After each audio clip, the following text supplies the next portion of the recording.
So every time an edit of yours comes out, I not only know from my friends within biking, I know from my friends outside of biking.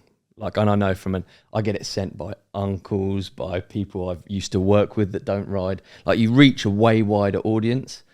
When you're like looking around the campus, for instance, are you looking for things that you think people will that will translate to a wider audience, or does that just happen naturally? Yeah, you definitely look for the things that sort of people interact with. I mean, I'm trying to think of the sort of moments in this film.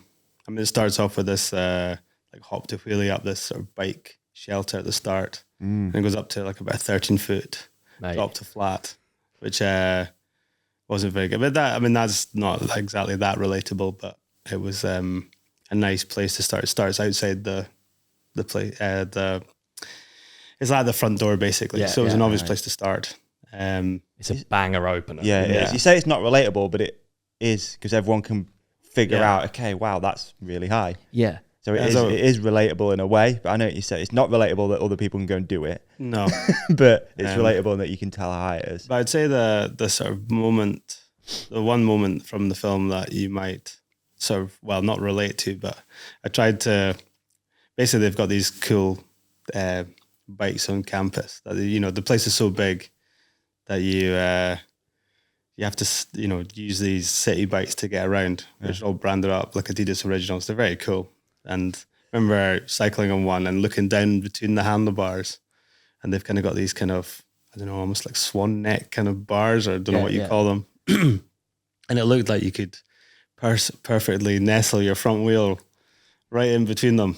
And that became a bit of a project in the sort of middle of this kind of project of trying. I thought, wouldn't it be cool if I could jump up onto the bike and try to ride my trials bike on top of the sort of city bikes. So you're on a bike, riding a bike. Yeah, it's kind of almost like one of those tall bikes, but except you have to jump into position. So that became a little bit of a kind of side project in amongst the whole thing. Right, so we watched that. Yep, we've watched it. I mean, we're blown away by the edit. We got notes of what our takeaways for. For that one in particular, for instance. It's very easy to watch an edit, and it's a quick edit. It's a banger. It's all killer, no filler. It's like all of these hard hitting things.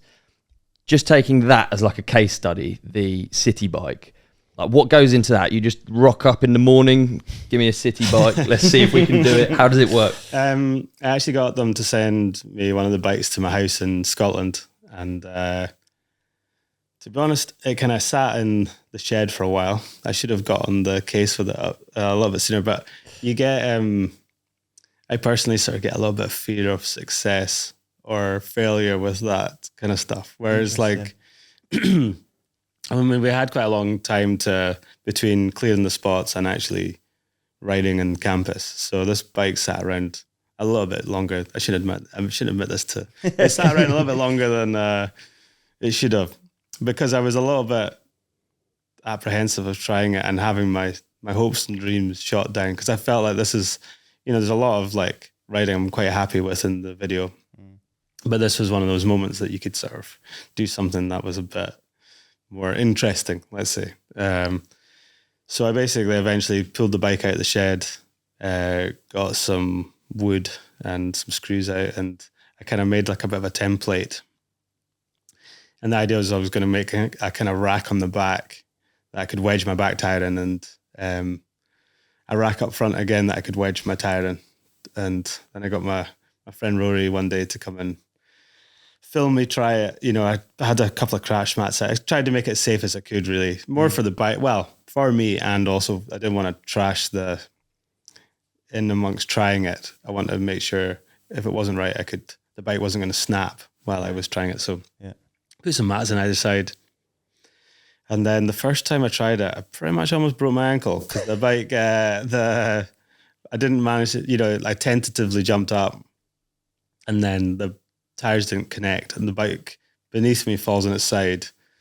And you're used to kind of sort of, I'm usually pretty good at jumping off my feet, but the bike kind of folded, and I put my leg right in between the sort of bottom brackets area, and I was like, straight off the back, I was like, well, this could attempt one. Yeah, this could easily easily do me in or kind of give me some. So I didn't try it very, very much in my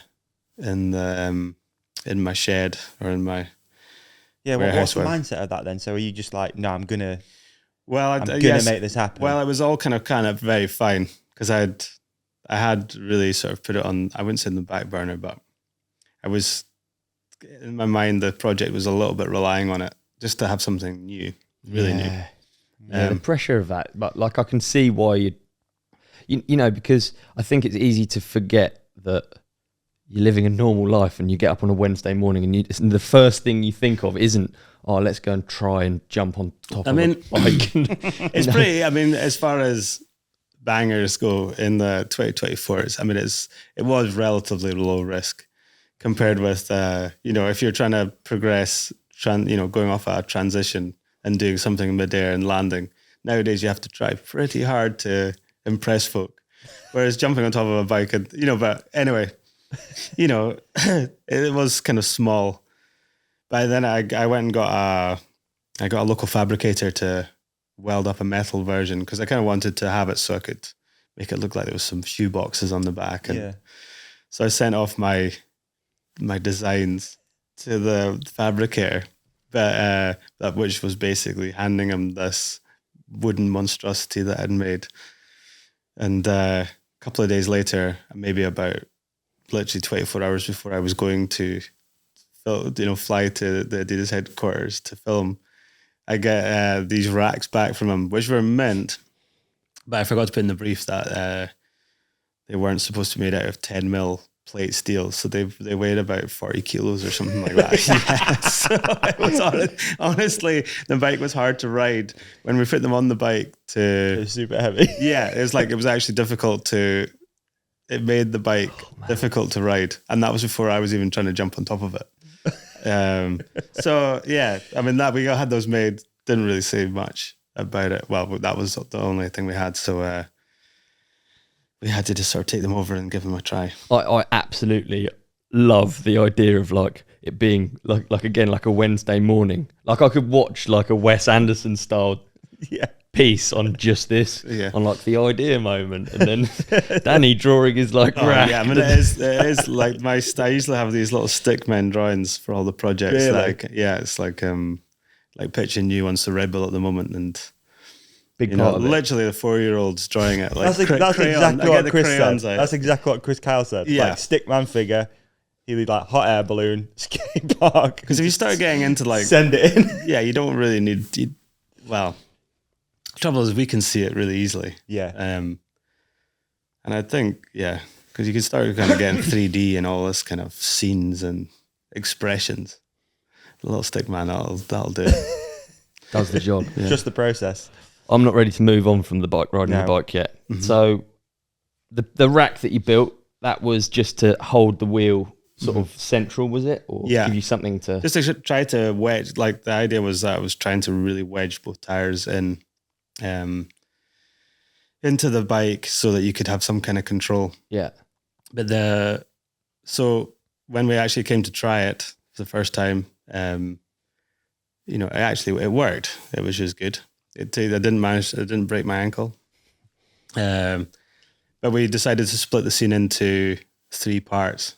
The dream would have been jumping up onto the bike, coasting along, and then parking it somewhere. But we only had like 1 day to shoot this scene, and decided to split it into bits so that we could, guarantee that we'd actually sort of get something. So start off with the jump up, and the idea was just going to jump off, get out shot, and that kind of went within probably about 50 goes or something like that. Kind of worked quite well. 50 positive for you? 50 is like... Good question. Sorry, I've got such an itchy nose here. Right. Is 50 like... Yeah, 50's... Yeah, 50. It's an easy day. 50 should be... I reckon 50 goes, unless you're like doing like banger. I reckon 50 should be like nothing, like in terms of attempts. Yeah. I feel like most folks should be doing more things that take at least 50 goes. Because that's so cool. Yeah, it is. Well, if you look so at like climbing, I look at climbing as a kind of bit of a an example of folk taking things kind of seriously. Or, of course, if you're racing or something, you're doing a lot of your attempts in the not in the gym, but you know what I mean. You're putting all this effort elsewhere. Yeah. Whereas I don't really do that. I just tend to sort of roll cameras and try it at the time. And then the next thing we did was like I start on the bike and scoot around campus a little bit on top of the bike. And the thing was pretty sketchy. Yeah, what was going wrong when you were doing it? What was actually happening? Like you weren't really connected to the bike. And because your front tire's wedged in the rack, you actually didn't have really any steering as such. It doesn't steer. Yeah, and it was kind of delayed as well. Or it does steer, but it's delayed. So you know, you're on this kind of like, you know, I don't know how much the bike's weighing now. It's like probably about 80 kilos or something. Nah, probably like 50. It was heavy. Heavy. And I was trying to go across this bridge across the pond. I had a few crashes off camera. Well, on camera and off camera. I was like crashing into the rails, trying not to basically go over the bars into the water. And I started kind of getting a little bit cocky and trying to scoot down this bridge, go over the grass, bumping over drains and stuff, and then swinging round, and I was getting close to trying to park it in one shot. But we gave up. Once I'd tried that about 20 times and started crashing the bike a lot and bending things, we gave up on that. I mean, you definitely don't have any brakes there, eh? Yeah, exactly. Yeah, you're brakeless as well. Exactly. And it was just, it was really fun. If it had more time, I would like to get back and to try and do the whole lot in one piece. It's mad that you have to sit down and sort of like budget time. Oh yeah, I mean I would say working with trials riders in front of us, like don't work with kids, animals, and trials riders. I mean, but trying to iron out trials, I think trying to iron out trials so it looks good on camera can be tricky. Like I'm quite going to take my riding style a bit from someone like Ryan Leach or Chris Ackrig, you know, where you try, especially Ryan Leach had that video called Manifesto, where you try to eliminate. No stops, was it? Yeah, eliminate hops. That's it. No, I mean, I don't take it like, I'm not militant about it, but you try your hardest to try to iron things out so they are as smooth as possible. Okay. Okay. Hey, man, what an episode that was. You did amazing in it. And so did you. You shone like a star. You shone like a moon. Can we also put something up here that you can click on for the next episode? How about we put a subscribe up there in the middle? Yeah, We're going to put a video we think that our lovely companionship will love on your face. On my face? Yeah. And so on you can't see me now? Gone. And on my face, another video that we think people will love. And thank you for watching. Thank you for listening. Please hit like and subscribe. You guys are the best. Peace and love.